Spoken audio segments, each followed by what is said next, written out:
Congratulations, you've just found the number one over 50 health and wellness podcast on the planet. Hello and welcome to the Over 50 Health and Wellness Show. I'm your host, Kevin English. I'm a healthy aging expert and the founder of the Silver Edge, and I am on a mission to help men and women just like you build lean, strong, healthy, capable bodies they love for the rest of their lives. Okay, folks, so last week I discussed the top 5 diet mistakes people over 50 commonly make, including myself. And so this week I thought I'd do an episode about the top 5 exercise mistakes I most commonly see in our clients. And full disclosure, yes, I've made all of these mistakes myself. Now, just want to give you a quick heads up. You might be able to tell from my voice, maybe I am just getting over this nasty little flu type thing here. I'm on day 7, so definitely feeling a lot better today.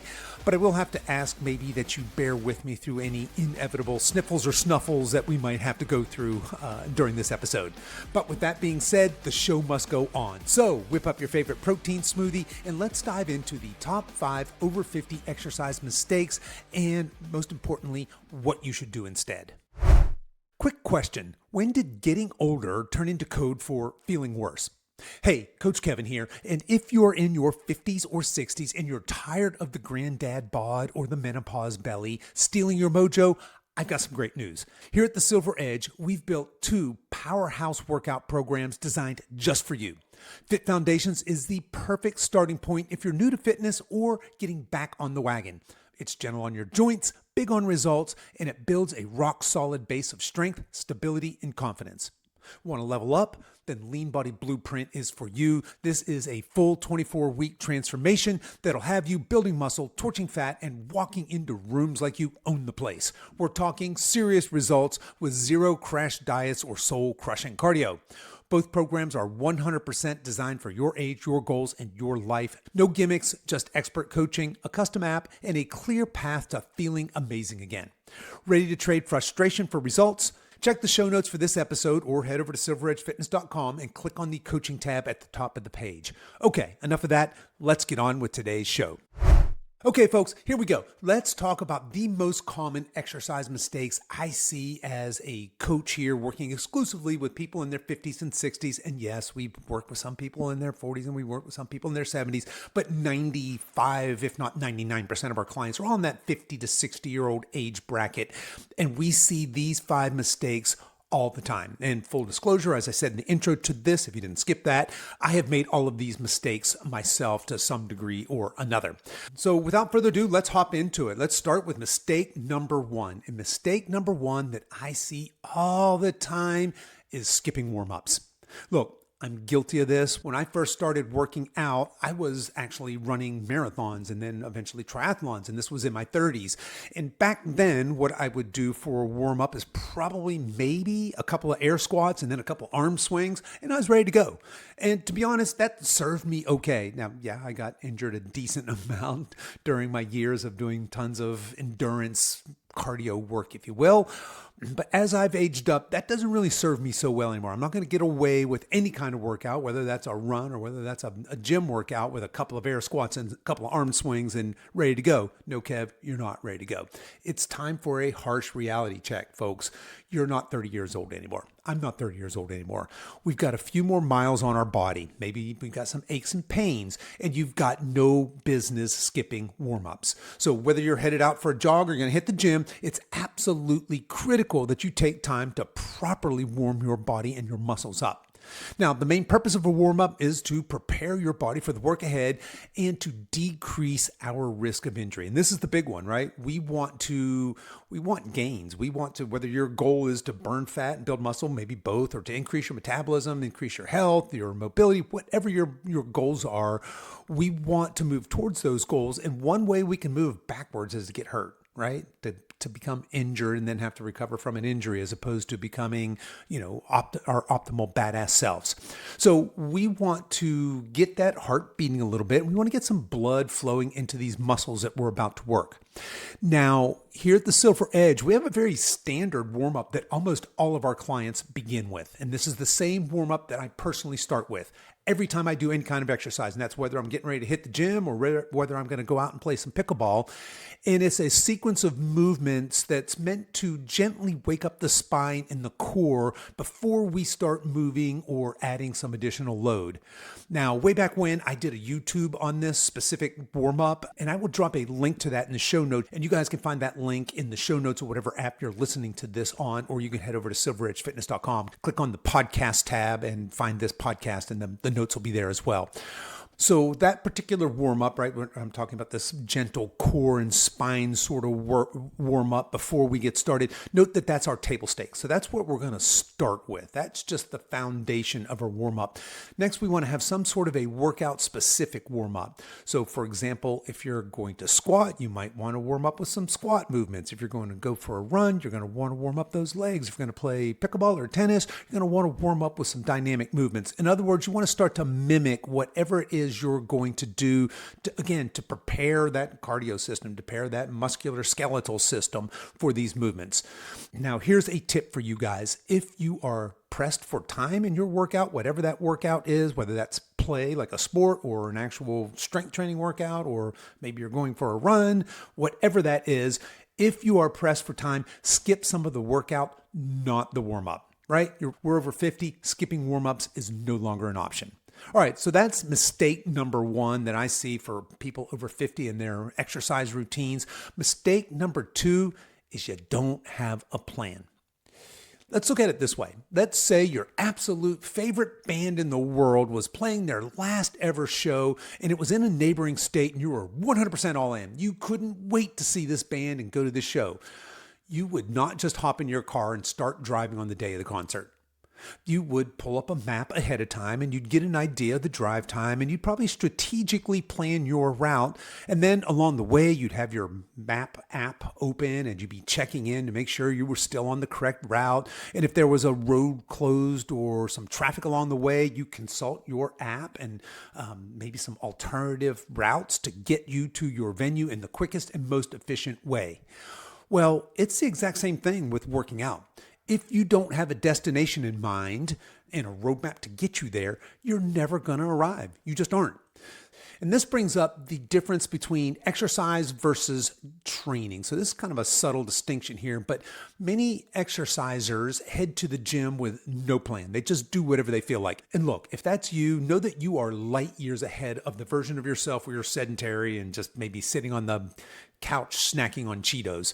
But if you are serious about fitness and you're serious about healthy aging, and for our purposes here over 50, that means building some muscle, burning some fat, and moving well and pain-free, then we don't want to just exercise. We want to train. And training implies that we have an actual goal and a plan to get there. Now, for me personally, my first real exercise initiative as an adult happened in my mid-30s. One of my two brothers I don't know where he got this idea, but he wanted to run a marathon. So he pitched it to my other brother and myself. He said, hey, and his big pitch was, hey, Oprah did it. How hard could it possibly be? But he bought this book, and I think the title was something like 4 months to your first 4-hour marathon. And he was in charge of our training plan. So we had a destination. We wanted to run a marathon. In fact, we wanted to run a marathon in under 4 hours, and we had a plan. Basically, my brother Dan was our coach. He, each weekend we would get together and we would do these long runs together. Then during the week, he would tell us, okay, on Mondays, we have a 30-minute run. On Tuesdays, you have an hour-long run. On Wednesday, we're going to do some repeats, and maybe we met up on Wednesdays after work or something. And then Thursday is a rest day. And then Friday. So we had a plan. And basically we had an amateur coach at the time who was kind of laying this out for us. So we had a destination and we had a plan. Now, if you compare that to my very first attempts at strength training, I wandered into a Globo gym. I was weak AF and very unsure of myself. I was actually, truth be told, I was terrified walking in there the first day. And I just kind of wandered aimlessly from machine to machine. I would watch how somebody used, say, a leg extension machine. And then when they got off it, I would get on there and I'd move the pin around and find an appropriate weight and try and do the same thing. And I did that for a while. And every day I would just kind of go in without any real plan. And guess what? I mean, I I suppose I got some progress, but no appreciable progress. People weren't going, damn, Kev, you hitting the gym or what? Nothing really happened. So I did that for a while, and eventually I hired a coach. And of course, that coach wanted to know what was my goal, and then that coach made a plan to get to that goal. But my point is, at the end of the day, we should all consider ourselves athletes. As Dr. Jonathan Sullivan says, we are extreme athletes. We are athletes engaged in a game of life and death. We are athletes of aging, and as such, we should train like athletes.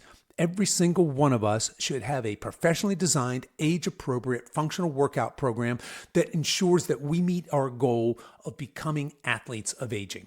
Now, quick plug, we have the best workout programs on the planet for those of you over 50, and you can check out Fit Foundations if you're new to strength training. This is 10 weeks of strength training program broken into 2 phases. It has 3 full body workouts per week, and it can be done with limited equipment in the privacy of your own home. Now, if you have some experience already with working out, then our wildly popular Lean Body Blueprint workout program is for you.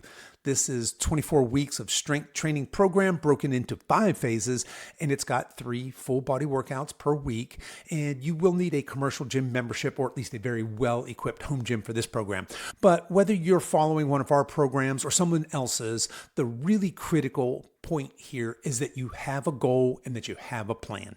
Okay, so mistake number 1, skipping warm-ups. We're not doing that. Mistake number 2, not having a plan. Now we've got a plan. We have a destination and a way of getting there. Mistake number 3, see it all the time, incorrect dose, the wrong dose. Look, exercise is literally a life-saving medicine, and the older we get, the more that becomes true. But like any other prescription, the wrong dose can be harmful, even life-threatening. But unlike conventional medicine, exercise dosing can be kind of tricky. We're all in different states. We're in different starting places. And an appropriate dose for me might be a wildly inappropriate dose for you and vice versa. And when we talk about dose, what we're mainly talking about are training frequency, training volume, and training intensity. Now, your frequency refers to how often you work out. Should you work out every day? Every other day? Is once a week enough? Your volume refers to how much work you do during any one workout session. Does your workout need to be an hour? Should it be more? Is 15 minutes long enough? And finally, intensity refers to how hard we push ourselves during any workout. Do we need to put in max effort, or can we back off on the intensity and still see progress? And the answer to all of these questions is, of course, it depends. It depends on where you are right now. Are you a complete beginner or are you an advanced trainer? Do you have mobility issues? How fit are you? There's so many individual variables, but there is a prescription that will work for almost all of you. We use this same framework for most of our clients, and I currently use this exact same framework for myself. And that exercise framework is this. We're going to walk every day. Aim for a minimum of 7,000 steps daily. This is our foundation. Now, if today you're only walking 3,000 steps a day, maybe you bump up to that slowly, maybe spend a week walking 4,000 steps and then the next week 5,000 steps. But you do want to get to where you have a intentional walking practice where you're getting a minimum of average 7,000 steps every day. Again, that's the base, that's the foundation here. Now, from here, we're going to add 3 days a week of 45 minutes to 1 hour sessions of full body strength training. So there's our frequency and our volume, right? So our frequency is 3 times a week. Our volume is 45 minutes to an hour. And for intensity, I want those of you that are beginners or maybe very deconditioned, you're going to go with a rate of perceived exertion of a 7 to 8. And if you're a more advanced lifter, you're going to go with a rate of perceived exertion of maybe 8 or 9 during your workouts. Now, if you're not familiar with RPE or rate of perceived exertion, what that means, it's kind of what it sounds like. It's a scale from 1 to 10 where 1 is no effort at all and 10 is an absolute all-out max effort. So if you're new to strength training, your rate of perceived exertion should be about a 7 or an 8, not an all-out max. And again, that rule doesn't really apply to those of you that are more advanced lifters. You want to be pushing more in that 8 to 9 zone, and maybe occasionally you're doing some 1 rep max testing in the 10s for very advanced folks. But really for most of us, about an 8 If you think about a scale of all-out effort, about an 8 is a good place to land. Now, obviously, this framework isn't the only appropriate way to dose or to structure workouts, but it is a basic framework that's going to work for 90% of you listening to this. Now, the other thing I'll add here to our exercise prescription is this. We should incorporate some more intense cardio as our metabolism gets healthier. So now we're getting into some subtleties here. Those of you that are beginners or suspect that you maybe have trash metabolisms, just stick with what we've talked about. The prescription above, that basic framework. You're going to walking is your cardio, and you're going to do 3 days of full body strength training. As you get stronger, as you get healthier, you'll want to consider adding in some HIIT type workouts. I'm saying HIIT, H-I-I-T, that stands for high intensity interval training. So some of that more intense cardio style workouts, very, very appropriate for those of us over 50 when dosed appropriately. And that's the key here. For those of you with trash metabolisms, I would not be doing HIIT workouts. I'd not be doing long, grueling cardio type workouts. I would not be doing class workouts, group workouts. I wouldn't be doing things like Orange Theory or F45, even CrossFit. I would just stick with the walking, the strength training, get your metabolism and your health built back up, build a foundation of strength. And then if you like more of those class jumping around type modalities, have at it. If you want to add in some HIIT, better yet. But I'll leave you with this thought. You can think of workout results, and very commonly we refer to those as gains, your workout gains, as a bell curve. In fact, I like to tell clients, I like to show them the graphic I've made of the bell curve of gain. So you can imagine a bell curve, right? We've got at the far right and far left, you have the low ends of the bell curve. And then in the middle of our graph, we've got the nice sweet spot of that bell curve. If you're on the far left of that graph, you're not getting any gains because you're not doing enough work. And again, when I say work, think about frequency and intensity and volume. And if you're on the far right of that spectrum, again, of frequency, volume, and intensity, you're doing too much and you're not getting any gains. The sweet spot's right in the middle. And for each of us, that's a little different. So just know that this can be a little counterintuitive, especially for you go-getters. I mean, a lot of things in your life, the harder you work, the more results you get, right? Well, working out's not the same. And I know a lot of people are going to think, well, if 3 days of a week workout is good, wouldn't 4 days be better? And if 4 days is good, well, heck, I bet I get more results with 5 days. And if 5 days is better, then wouldn't 6? Remember the bell curve of gains. And remember there's this law of diminishing returns. When we start to do too much, we can't recover from it. It's actually counter to our goals very often. So there you go. Mistake number 3 is the wrong dose of exercise.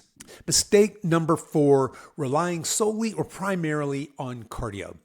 Now, this was far and away the biggest mistake as I morphed from the absolute worst shape of my life in my 40s to the absolute best shape of my life in my 50s. And of course, carrying that now into my 60s. I just turned 61 last week. As I mentioned, in my 30s, I went on this endurance kick. And in my 40s, I was very sedentary, no exercise, very unhealthy. And at one point, I had a doctor tell me that I needed to eat less and move more, which, side note, was horrible advice as it turns out. So I went back to what I knew, and that was basically running. And in my form of running was long, slow distance, right? So I would go out for 30-minute runs and then hour-long runs. And look, there is nothing wrong with running. If you have good running form, you enjoy running and you're healthy, it's fantastic. It's a basic primal human movement.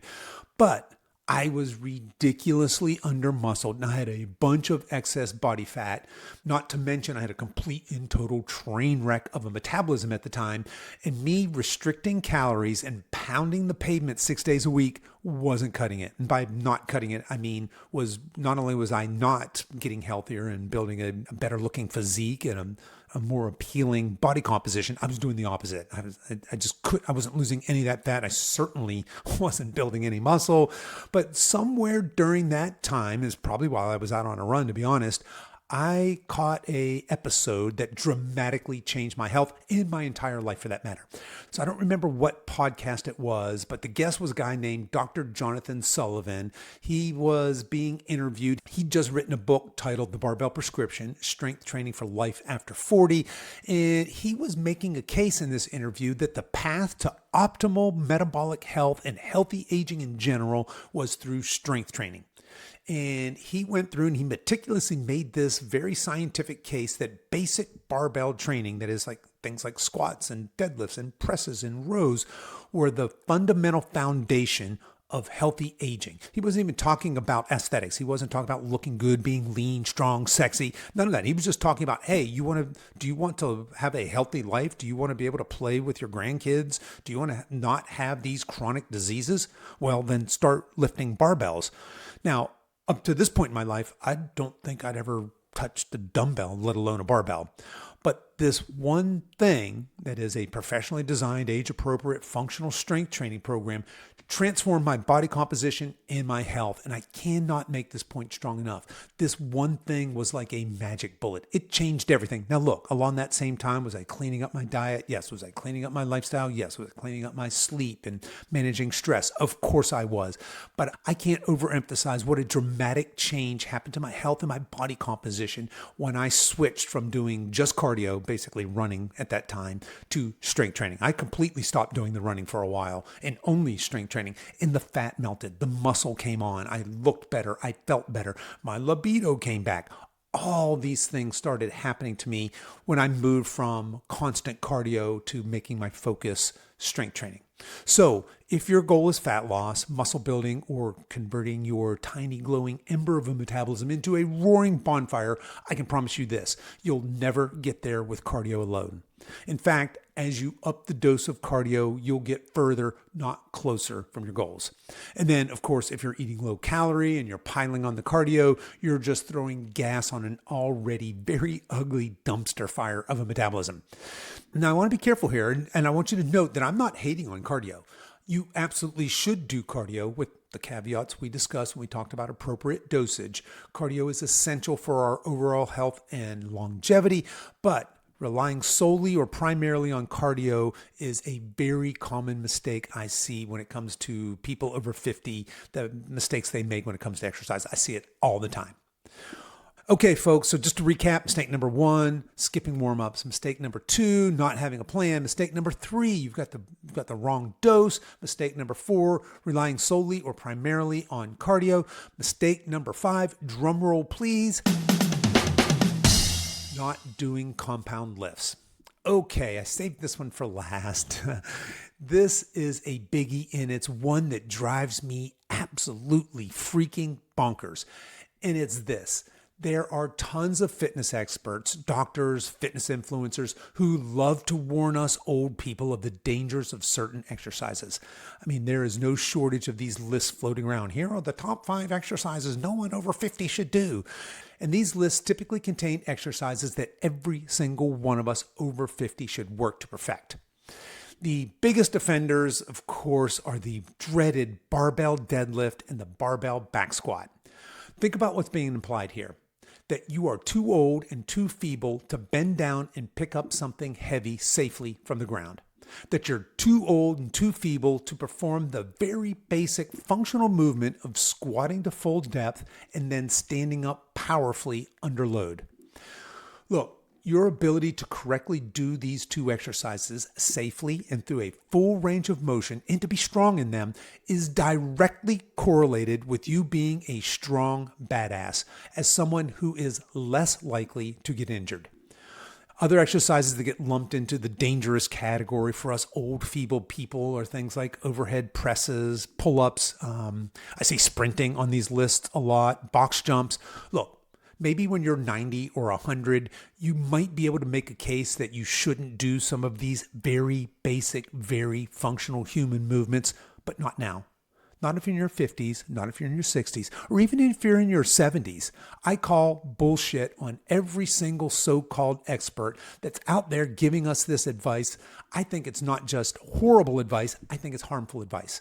I, for one, am not going to lightly surrender being strong, functional, and capable. No way, no how. Can these exercises get you hurt? Of course they can. Any exercise performed incorrectly can get you hurt. And look, by incorrectly, that usually means poor form or an inappropriate dose. In other words, it's too heavy for your current fitness level. My advice: become a student of these movements. Learn to do them safely and effectively. Practice getting strong in them. A strong body is less likely to get injured than a weak body. Weak things break, but strong things are hard to break. And the stronger they are, the harder they are to break. That's what I want for you. I want you to be harder to break. I don't want you to be weak. I want you to be strong. I sign off every single one of my emails, every single one of these podcast episodes with the words, stay strong. I want you to get strong and stay strong. And by avoiding some of these movements, which are your best bet at getting and staying strong, I think you're doing yourself a disservice. So just know that if you take these experts, and I'm putting experts in comical air quotes here, advice, and you avoid these exercises, you're going to hinder your healthy aging journey. And I think that's a big mistake. All right. So if you folks listened to the last episode, you know that I think it was the top 5 nutrition mistakes for people over 50. And I had a bonus mistake, right? So it was really the top 6. Same thing here. I've got a bonus mistake. Last week, the bonus mistake for our diet mistakes was sleep. And I certainly could have recycled that one for this episode, but I thought that we'd change it up and we'd talk about the secret scourge holding so many of us over 50 from optimal health. And of course, that's under eating. Let's say you want to build a house. One of the first things you're going to have to do is dig out the footer for a foundation. But what if the concrete truck never shows up? Maybe you say to yourself, I'm just going to skip that part and I'll move on to the next. And that's where we're going to frame out the house. But no lumber ever arrives. You don't get any beams. You don't get any 2x4s. This is basically what it's like trying to build muscle while you're under eating. And look, I get it. Most of you listening to this podcast right now, you have weight loss goals, which if you've been around here long enough, you know that those of us over 50 do not want to lose weight. That would just make us smaller, weaker, and frailer. But we do want to lose fat and build muscle. But I get it. Most of you are here. You found your way here because you have some excess body fat and you'd like to lose that. But if I can impart one nugget of nutritional wisdom to you, it would be this. Stop with the restrictive diet mentality and start thinking of fueling yourself like an athlete. Just like the person who wants to build their dream home, but it's got no concrete, they got no lumber, you are not going to build any appreciable amount of muscle without the basic building blocks. So here's my advice for you chronic dieters out there, or maybe you're a yo-yo dieter. You lose 20 pounds, you gain 20 pounds. You lose 10 pounds, you gain 10 pounds. Stop dieting. Seriously. Take a diet break, like a nice long diet break. Focus on eating real, whole, nutritious foods that honor your body and your healthy aging goals and bump up your protein. We say it all the time on this show. Your goal is to eat 1 gram of protein per pound of ideal body weight. Again, that's 1 gram of protein per pound of ideal body weight. So if you're a dude and you weigh 220 pounds, but you wish you weighed 190, your goal is to eventually get to where you're averaging 190 grams of protein a day. That's a lot of protein. Similarly, if you're a lady, maybe you weigh 140, but you wish you weighed 120, your goal is to eventually get to where you're eating 120 grams of protein every single day. Now, meet yourself where you are, but gradually bump up your daily protein intake and watch what happens to your body composition and your health when you fuel yourself like an athlete of aging. Okay, so that's what I've got for you this week. Those are my top 5 over 50 exercise mistakes with, of course, 1 extra bonus thrown in there. And I know that I have made all of these mistakes at one time or another in my life. And hopefully, if you are making one or more of these mistakes currently, you can now put a plan in place to become a lean, strong, sexy, badass athlete of aging.